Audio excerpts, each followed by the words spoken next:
Swayam Prabha. Digital India. Educated India.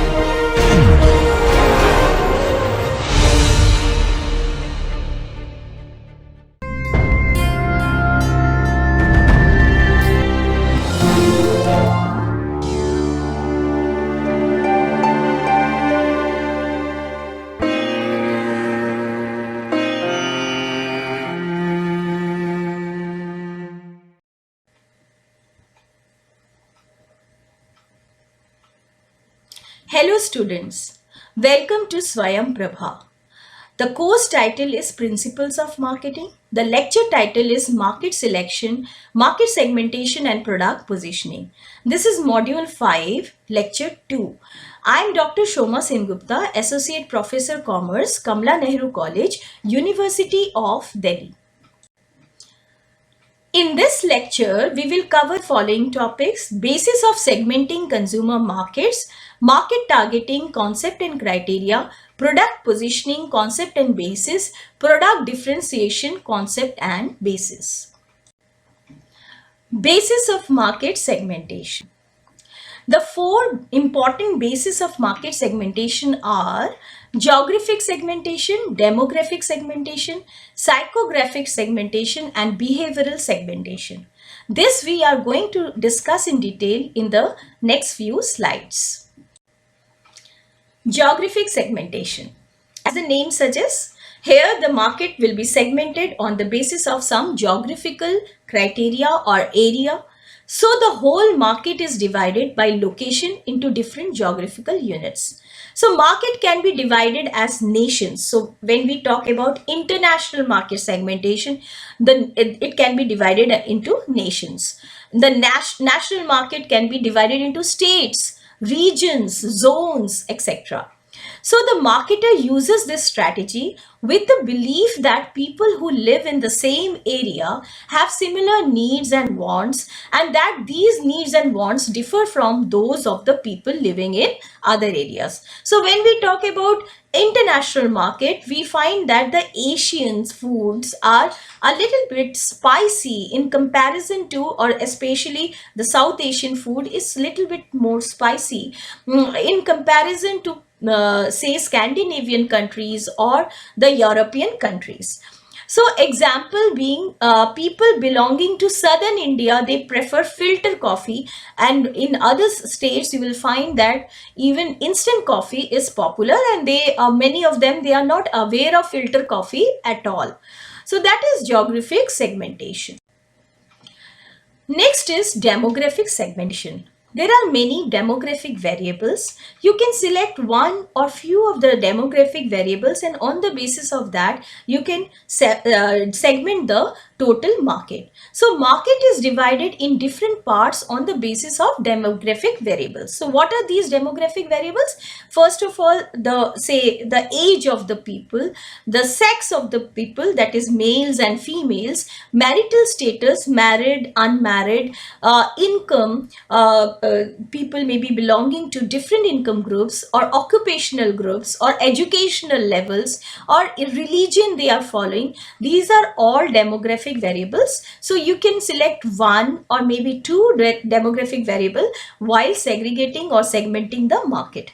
Most popular basis for distinguishing significant groupings in the marketplace are demographic variables. Most of the time, demographic variables are used by different marketers. Suppose you think about the products meant for only ladies or girls, so then that is a demographic variable. Meant for children, then again demographic variable comes into picture. This is most accessible and cost effective way to identify the target market. These variables are easier to measure and are realistic, as consumer wants or usage rates are often highly associated with demographic variables. but people belonging to a segment are unable to differentiate among brands. So that problem may be there in demographic segmentation.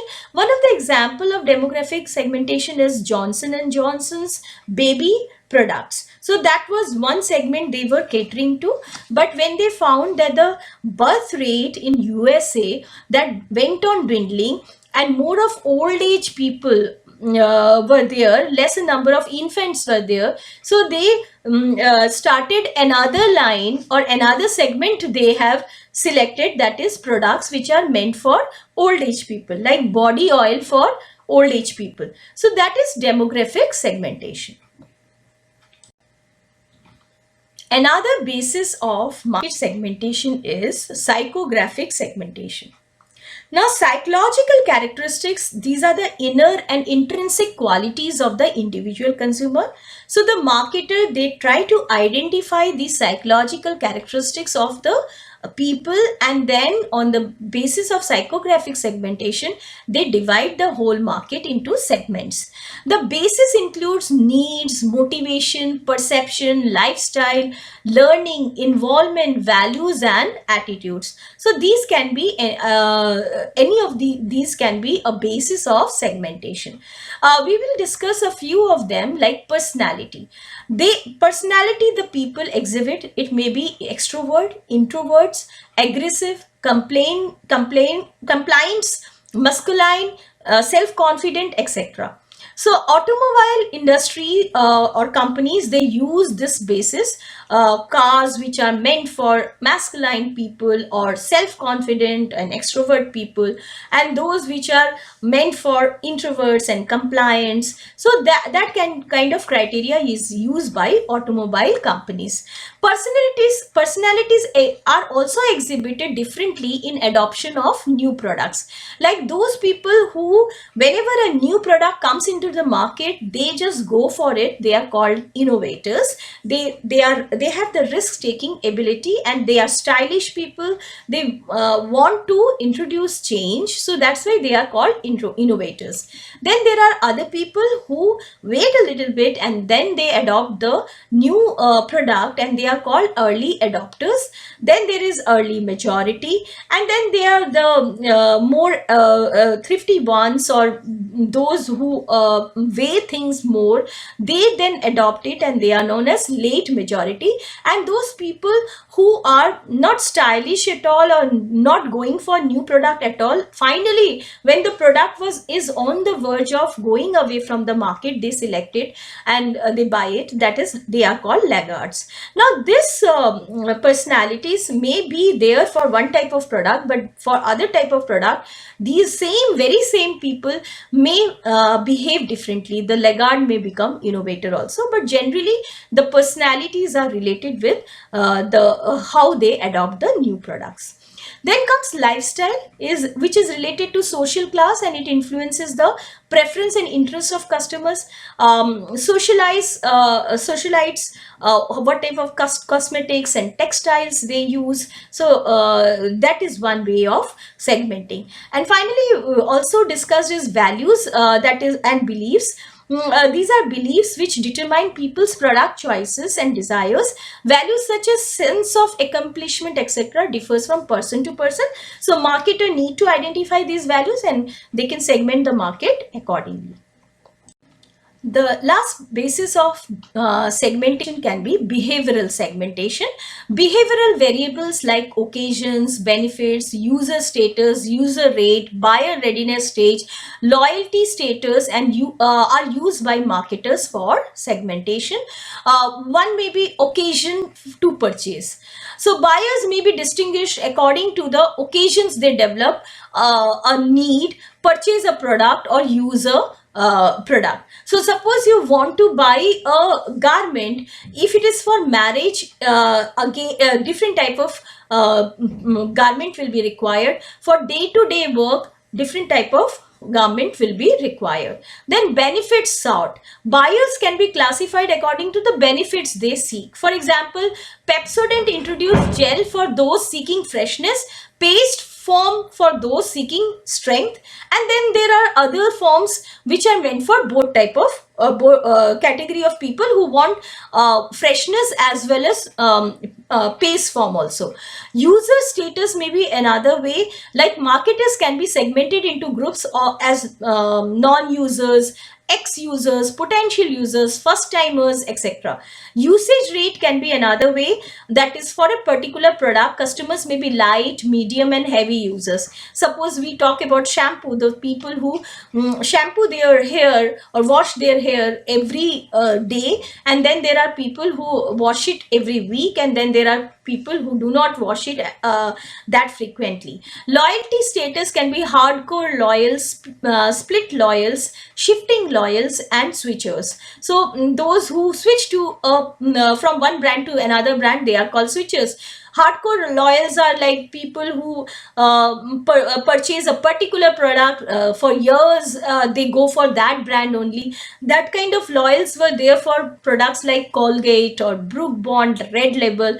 So they are known as hardcore loyals. Buyer readiness stage is another way or criteria of segmenting people who are unaware, aware, informed, interested, desire, intent to buy. So these are different stages of buyer readiness, and each of the stage can be used as a segment. So that is about behavioral segmentation.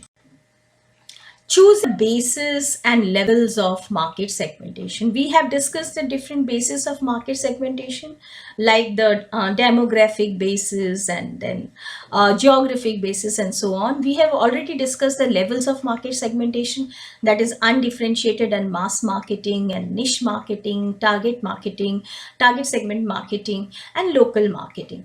Now there are certain criteria which has to be taken care of while deciding the basis as well as the level of market segmentation.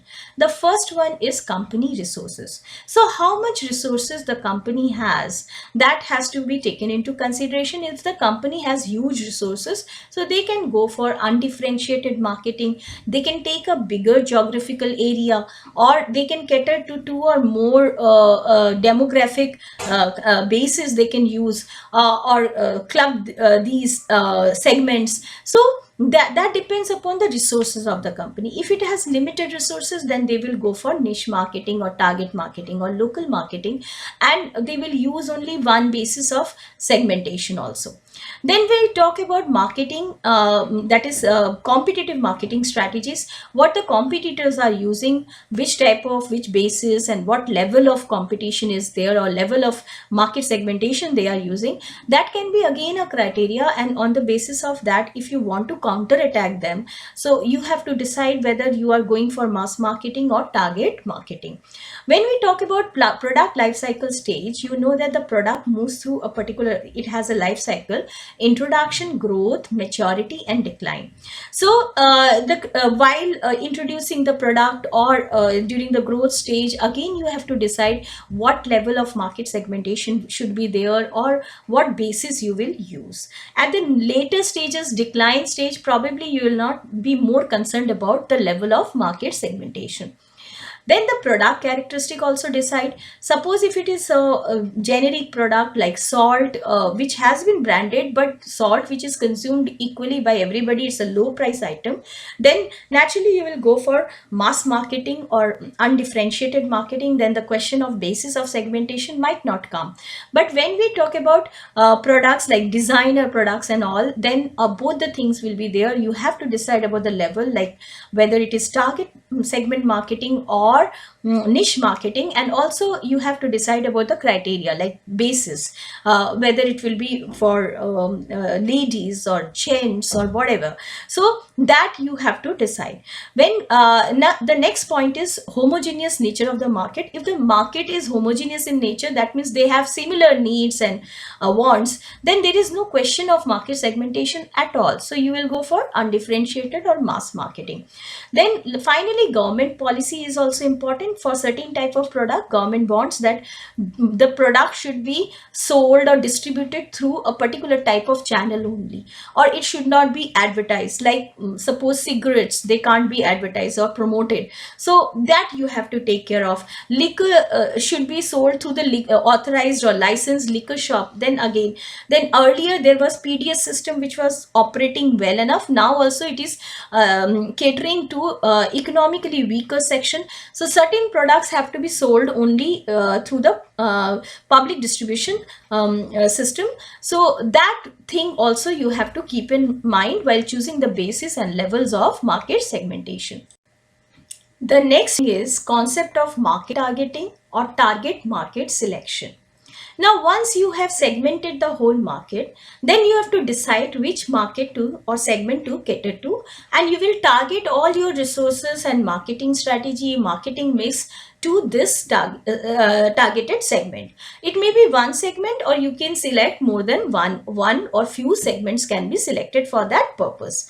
So a company may not have the resources and capabilities to design marketing mixes to serve all the segments. A company will decide to serve one or a few profitable segments depending upon its capabilities and resources. The criteria to evaluate these segments or different segments are segment attractiveness, like in terms of size, growth, economies of scale, profitability, competition, risk involved, and also the company's objectives, their resources and skills. The target market signifies only those segments that it wants to adopt as its markets. Thus, the target markets are selected out of segments formed. The segments that a company chooses to serve by designing special marketing mixes are called target markets. Target market selection. Target market may be selected in any of the following ways: single segment concentration, selective specialization, product specialization, market specialization, and full market coverage. Single segment concentration. As the name suggests, you will select only one segment. The marketer prefers to go for single segment, also known as concentrated marketing. The company may adopt this strategy if it has strong market position, greater knowledge about segment specific needs, specialized reputation, and probable leadership position. So advantage of this type of strategy is simplest way of targeting and helps in gaining foothold initially. Firms gain a strong knowledge of the needs of the segment, gains leadership position. Specialization in production, distribution and promotion, and operating economies. Opportunity for small firms with limited resources to compete. The disadvantage is it involves high risk. If it fails in this segment, then there is no way he can recover its cost, because there is no other segment to bank on. So that risk will always be there in single segment concentration. Selective specialization. Here you are going for more than one segment for obvious reason, because you have maybe more capability to serve different segments, or you want to spread the risk also. So this is known as multi-stage coverage, because different segments are sought to be captured by the company. The company selects a number of segments, each of which is attractive, potential and appropriate. For example, Bata shoes was into the middle class segment only, or the popular segment, until beginning of the 90s. Then it turned itself into premium segment while still retaining the appeal of popular segment. So now they are serving more than one segment. There may be a little or no synergy among the segments. This strategy has the advantage of diversifying the firm's risk. So the third target marketing strategy may be market specialization. The company takes up a particular market segment for supplying all relevant products to the target group.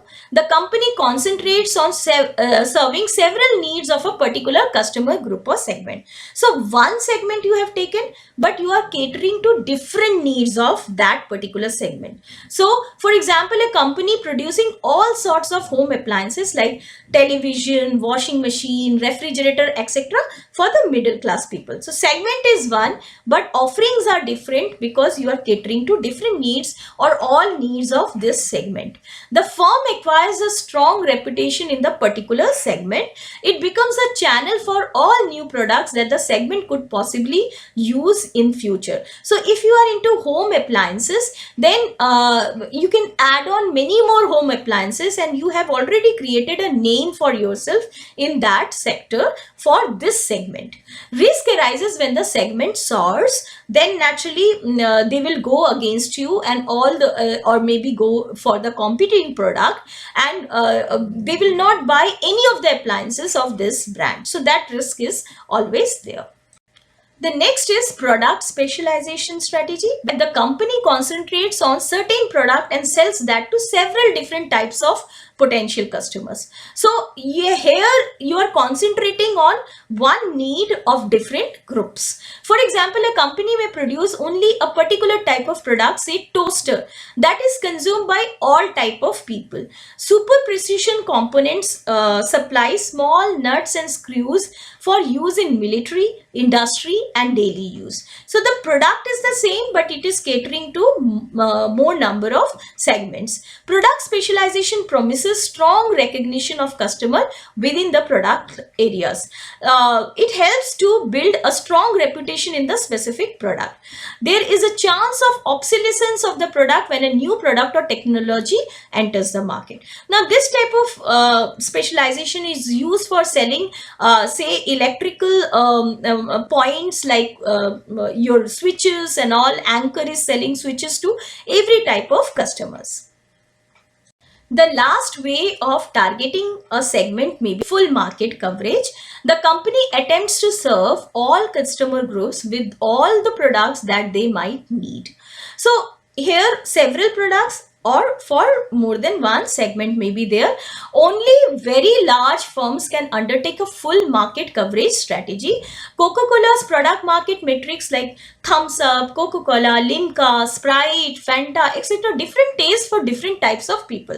So you are catering to the whole of the market with different products. Ways to go for this strategy: undifferentiated marketing or convergence, and differentiated marketing or divergence. Differentiated marketing creates more total sales at higher costs, like product modification will be required, manufacturing, administrative, inventory promotion will be required. So for differentiated marketing, it is a costly affair. So undifferentiated marketing, it is one strategy for everything. Both the sales and costs are higher in case of differentiated marketing, and profitability also cannot be ascertained.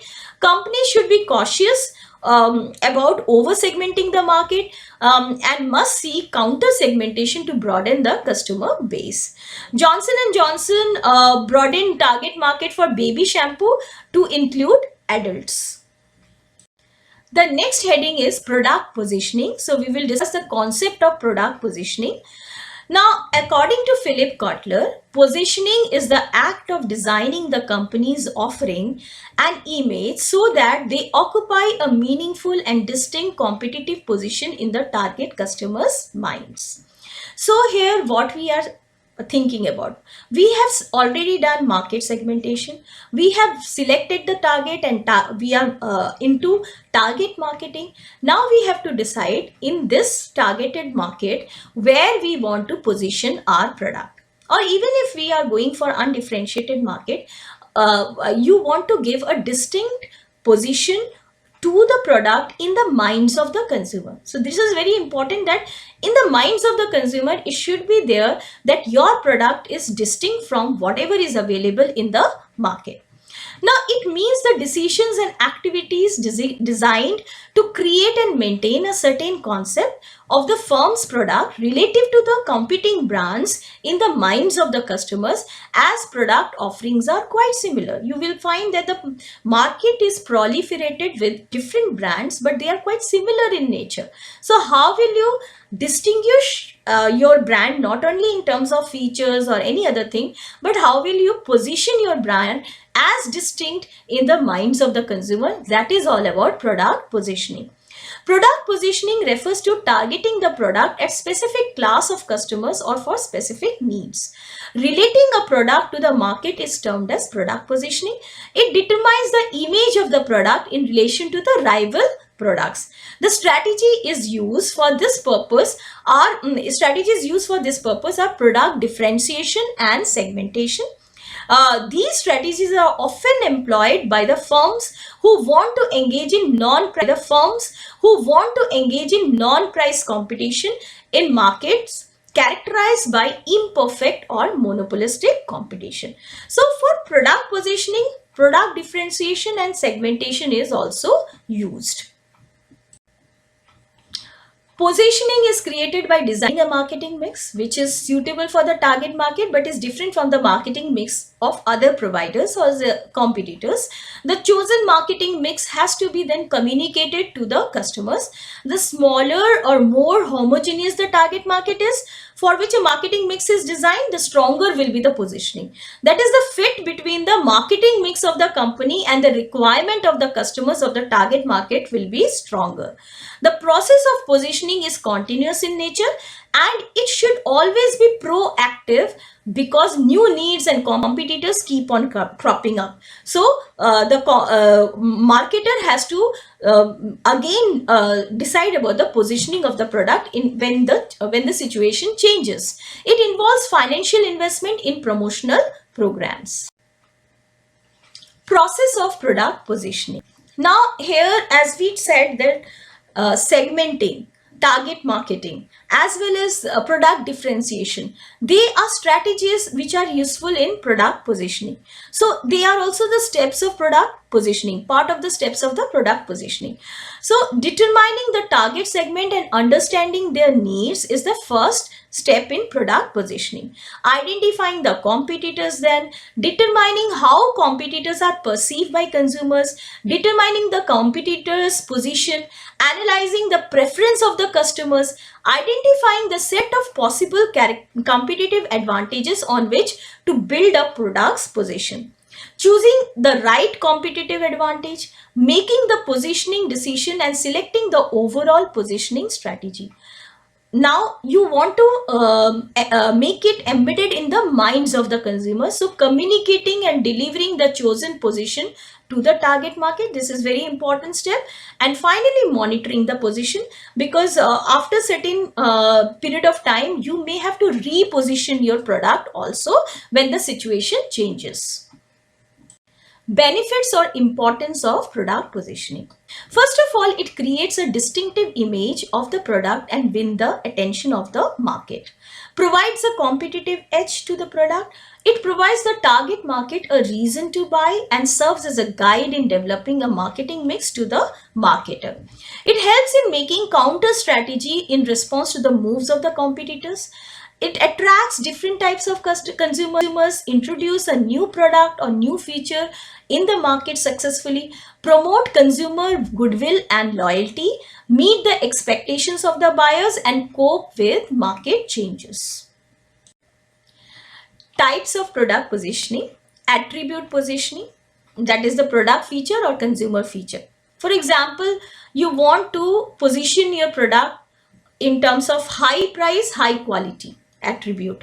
So naturally your marketing mix will be directed towards that only and position the product as a high price, high quality product in the market. Benefit positioning, what benefit it is going to offer or serve to the customers. Quality positioning, that is the product quality must be comparable to or even better than the competing brands. Price positioning, which we have discussed earlier also, premium brands positioned at the high end of the market. Use of application positioning, use or application, like Vanish is a brand which has positioned itself on the basis of use, that is, it is a stain remover. User positioning, fine fabrics for fine people, raiment, so it is positioning itself for premium customers. Competitor positioning, an effective positioning strategy for a product or brand may focus on specific competitors.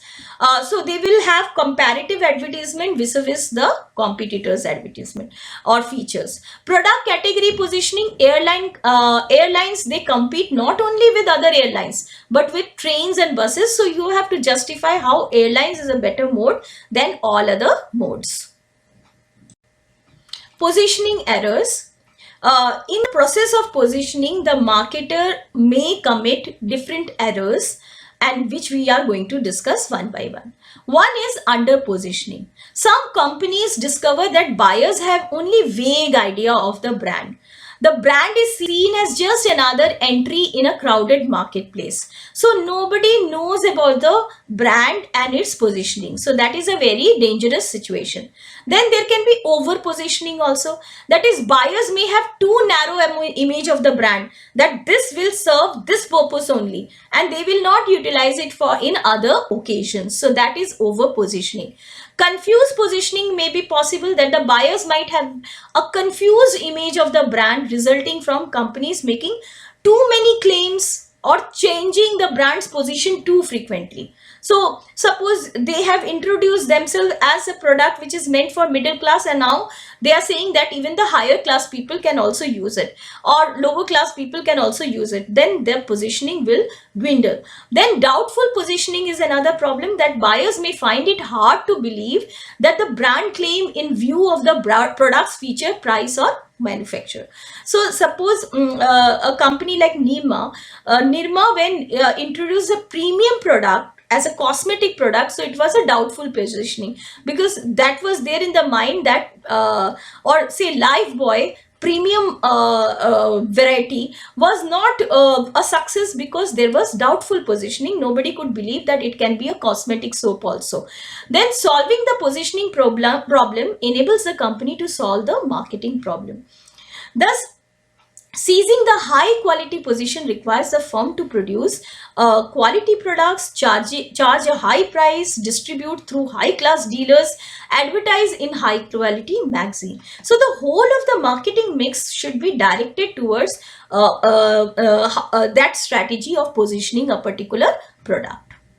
The concept of product differentiation. We have said that while positioning a product, we have to give it a distinct identity, and that can be given by product differentiation. Product differentiation means making the product different in some manner from the competitive products. A price differentiation is easier to copy for the competitors, and that's why some firms, they avoid price differentiation and they go for product differentiation, because product differentiation is difficult to imitate or copy, or it will at least take time to copy. Product differentiation can offer the following advantages. It helps in facing competition, facilitates some control over the price of the product, enables the marketer to create brand loyalty, helps to boost the firm's goodwill, provides ideas for advertising. Firms with limited product line find product differentiation particularly useful. Product differentiation tends to increase the cost of advertising and sales promotion. Of course, all the costs will increase when you go for product differentiation. Now, the basis for product differentiation. First basis can be feature, which is most obvious. Most products can be offered with varying features, that is the characteristics that support the basic function of the product. Performance quality, that can be another basis. It refers to the level at which the product's primary characteristics operate, and there can be many performance levels like low performance, average performance, high or superior performance level. Conformity to quality can be a criteria. You can position that also.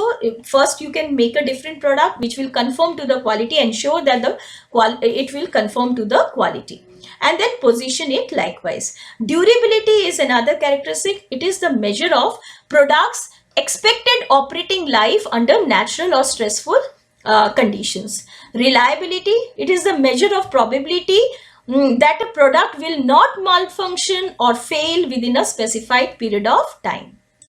Another basis is repairability, that it is the measure of the ease of fixing a product when it malfunctions or fails. Not only that, how much cost will be involved in repair.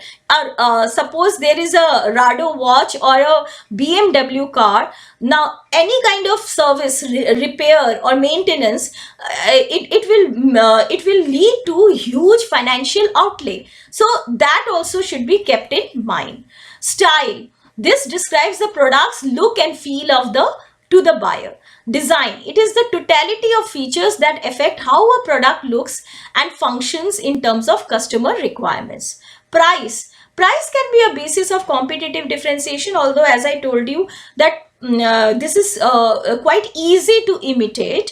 Nirma, T-Series or Aiwa position their brands on the basis of price only. These were old brands, so now you can find many more new brands which are differentiating their product on the basis of price. Form. Many products can be differentiated in the form of size, shape or physical structure of the product. Then the other basis may be service differentiation. That is addition of new services or modification of older ones or the combination of both. Ordering ease, that is refers to how easy it is for the customer to place the order with the company. Delivery, it refers to how well the product service is delivered to the customer, and the best example is Domino's Pizza, which promises to deliver the product within half an hour of ordering. Guarantees, providing assurance to the customer that the product will perform its function. Installation, work done to make a product operational in its planned location. For example, software application providers come along with step-by-step instruction on how to install a software in the system. Another basis may be customer training. Companies train their customers or customers' employees. For example, HCL trains the dealers. Financial arrangement. Some companies tie up with financial institutions that offer loans to help customers purchase a new product through easy installment schemes, and nowadays EMIs are very popular for even home appliances. You can buy those products on EMI. Customer consulting, it refers to data, information system and advising services by sellers. Maintenance and repair, companies provide after sales maintenance and repair services for their products. Disposal, companies can also differentiate their products on the basis of disposability of the product after use. Then comes personnel differentiation. Companies can gain a strong competitive advantage through better trained people exhibiting competence, courtesy, credibility, reliability, responsiveness and communication. Channel differentiation can be another way. Companies can achieve competitive advantage through the way they design their distribution channel coverage, expertise and performance. And finally, image differentiation. Image is the way the customers perceive the company and its products. The image must be expressed in symbols, media, atmosphere and events, and through that also you can differentiate your product. To summarize this lecture, we can say the basis of market segmentation are geographic, demographic, psychographic and behavioral segmentation. The criteria for choosing the basis are company resources, product characteristics, position in the life cycle, product life cycle, homogeneous nature of the market, competitive market strategies and government policies. A company will decide to serve one or more profitable segments depending upon its capability and resources, and this is called the target marketing.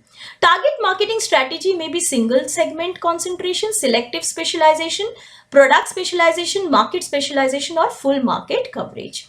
Product positioning strategy refers to targeting the product at specific class or customers or for specific needs. Product differentiation means making the product different in some manner from the competitive products.